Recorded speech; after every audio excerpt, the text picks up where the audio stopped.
Hello and welcome back. In the previous video, we took a monolithic application and we created smaller independent services out of it, or what we call microservices. All right, so this is exactly what we did. We took monolithic and we spun off these independent services or microservices, which had their own databases and everything. Okay, so far so good. Now, how do I deploy these application into cloud-like environment or a cloud environment?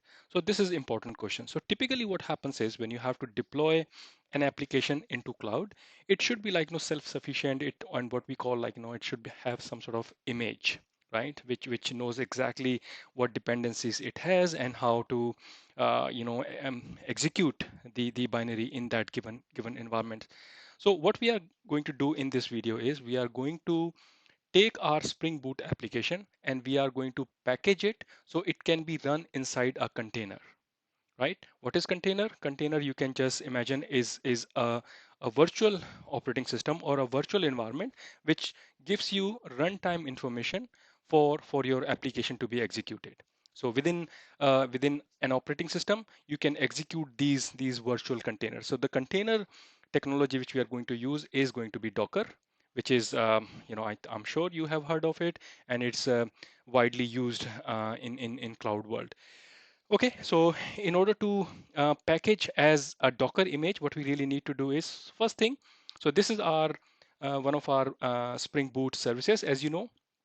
So if I just quickly show you, this is our Spring Boot application. We just need to package that application as a Docker image so it can be executed inside Docker.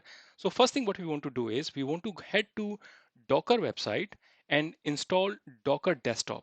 Okay, so the idea here is that we like to build an image and we like to execute and test that image in local Docker environment, right? Once you have tested it, obviously that is ready to be shipped into cloud. So come here on the Docker site and let's just go to Docker desktop. Okay, and actually you should be coming over here, getting started. Yeah.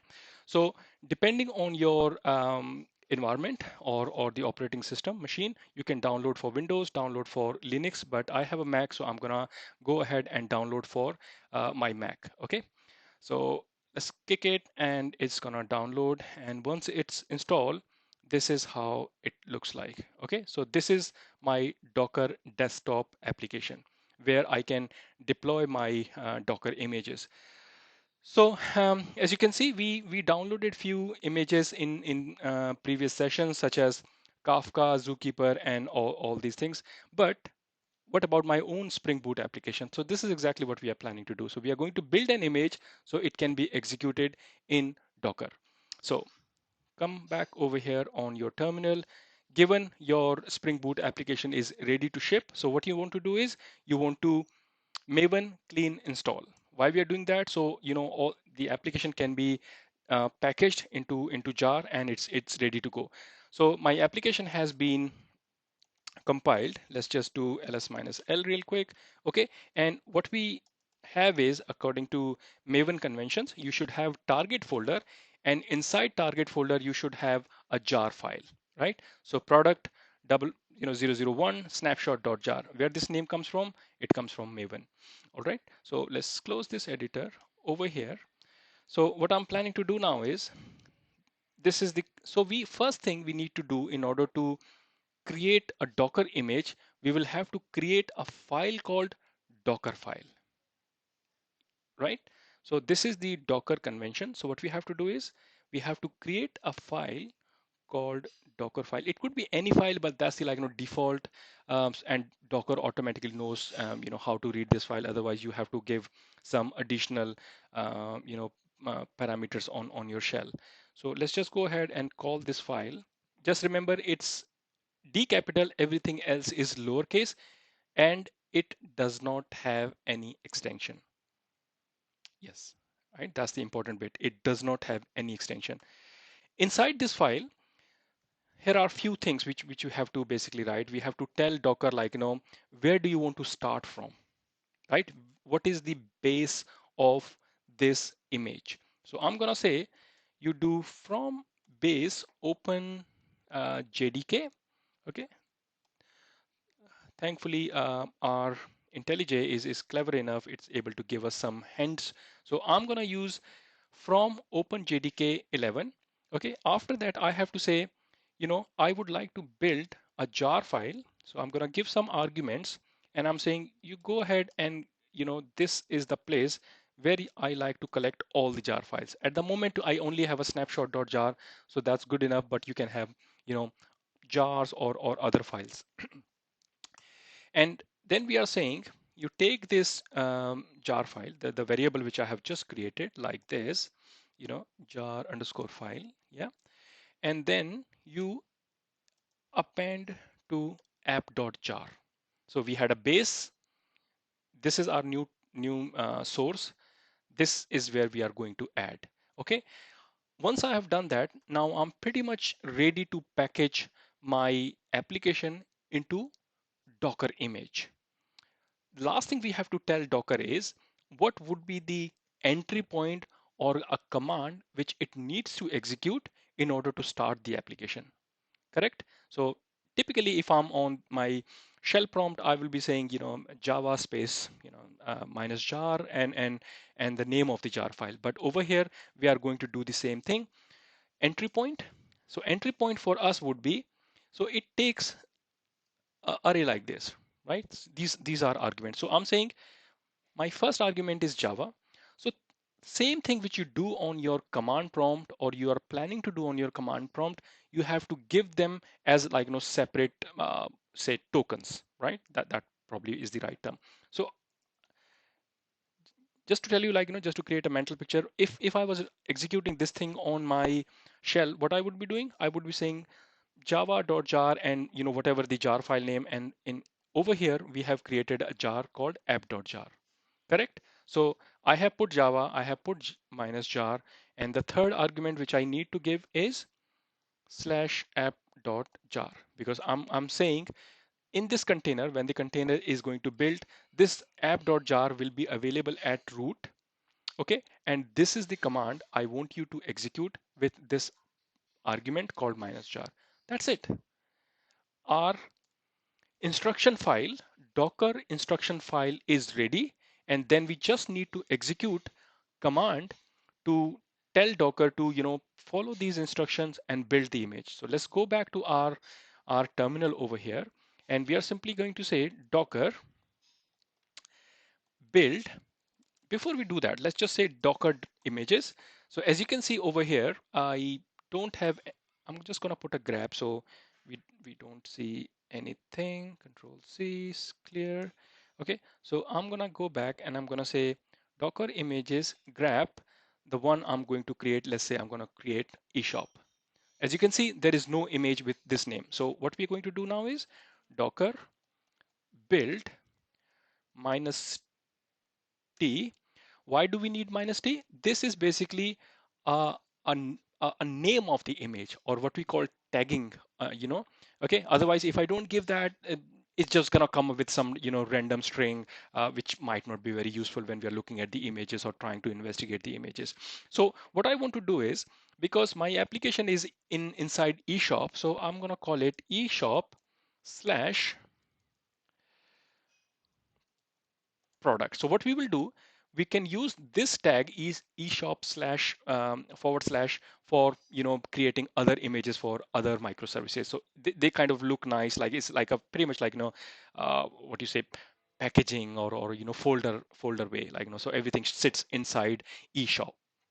All right, so I'm saying my product service, and then I can give a tag. I don't have to give a tag, but I should be giving a tag. Reason being, so suppose like today I'm cutting a version 0.0.1, right? So that's one image. Tomorrow the version will be incrementing like 0.0.2, and it just goes on like that. So that's a nicer way of having older images as well. Otherwise it will just keep on overwriting it. So depending on your requirements, you can, some people call it latest, which is good. So the downstream consumer don't need to remember it.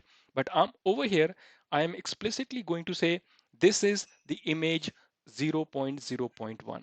That's it. Okay, it's not happy. Reason why it's not happy, we have to say where do you want to read or the Docker file, and what we have to say is my Docker file or the instruction file is at this place at root, okay, and all the binaries etc. are also right over here. So let's just press enter, and as you can see, it's building the image for us. Perfect. It has built the image for us. So what it did, it's saying loading, the definition from Docker file. This is the file which we created a minute ago. Okay, transferring Docker file. Okay, so it's few bytes. It ignored Docker, ignored. Obviously, we did not have that, so that's good. Transferring context, blah blah, all these things, right? It downloaded OpenJDK, and then it took like I think 19 MB of data, and then it copied our app.jar, exporting to image, exporting layers, writing image, naming to Docker, this good thing. Okay, so at this point, my image is ready in my local cache. So let's just verify that. So if you remember earlier when we said Docker images shop, I did not see anything. Now our image has been created. Perfect. Okay, it took it was created 49 seconds ago. Question comes, why this file is so big? Reason being, this Docker image is nothing but an archive of all the dependencies what my Spring Boot needs. Even though my Spring Boot application itself is few bytes, okay, or few kilobytes, but because it has dependency of Tomcats, and we also downloaded OpenJDK and so many whatever dependencies you had defined um, in your Maven file pom.xml, it's just gonna package everything. Good or bad thing with this thing is, good thing is that your image contains everything you need in order to start the application. Downside sometime can be, it's a too big, okay, which is okay, right? Given the network speeds nowadays, it doesn't really matter as long as I don't have to look out for other dependencies.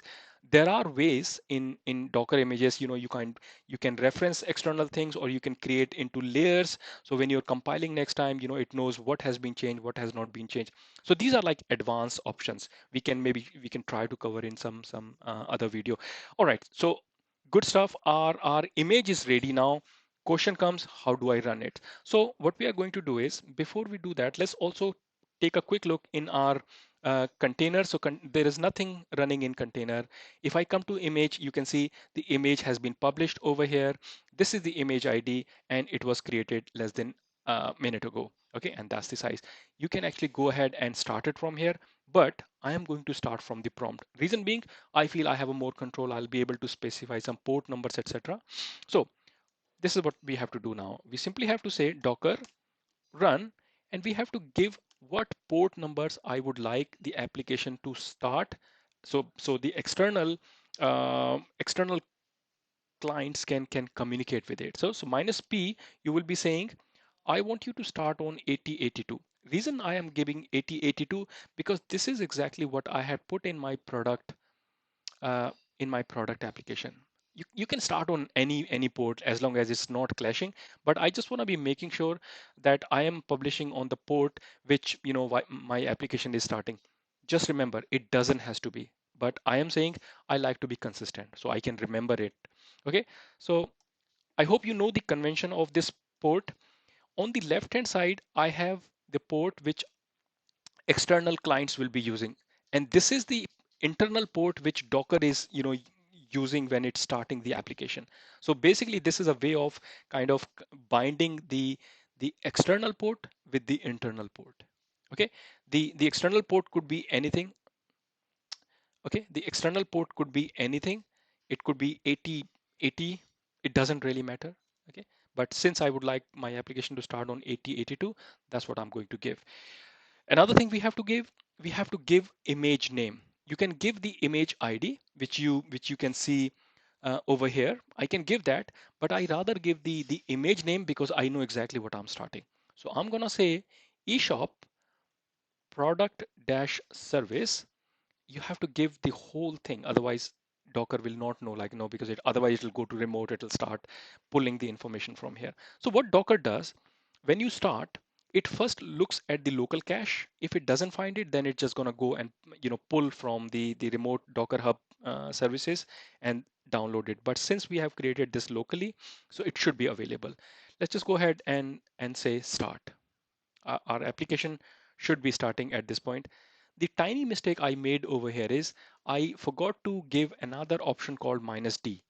Okay, no problem with that. The only problem is my my shell prompt or my terminal is busy now because it's actually started on that terminal. Good for debugging, but not so good like if I wanted to run this thing as a in background. But we'll kill that, we'll restart it. But let's just quickly verify it. So what I'm expecting over here, I can see over here that my eShop product service has been started and it's running on port 8082. Okay, so let's kill that real quick. Okay, let's kill that. Let's just clean it. And what we want to do is we want to give a parameter called -d. So -d, like it kind of starts in background. Maybe it stands for daemon or something. I don't know. Okay. So, but it kind of, what you will notice after starting the application, my shell prompt should come back. Okay, it did not come back. What mistake am I making? Am I giving -d at wrong place? I might be giving -d at wrong place. This is the possibility. Let's try to stick. We can say docker run -d over here. Yeah, so you need to give -d at the beginning, like before anything else, so it knows how to do it. So same thing, it given me the ID over here that okay, this is the ID it's using to start this process.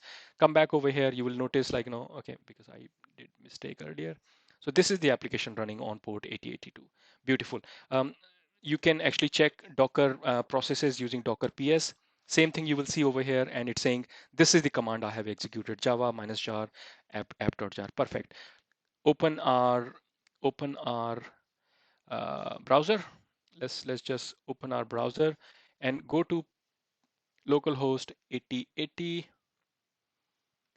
8082 actually. Okay, and our application is running on products slash p100.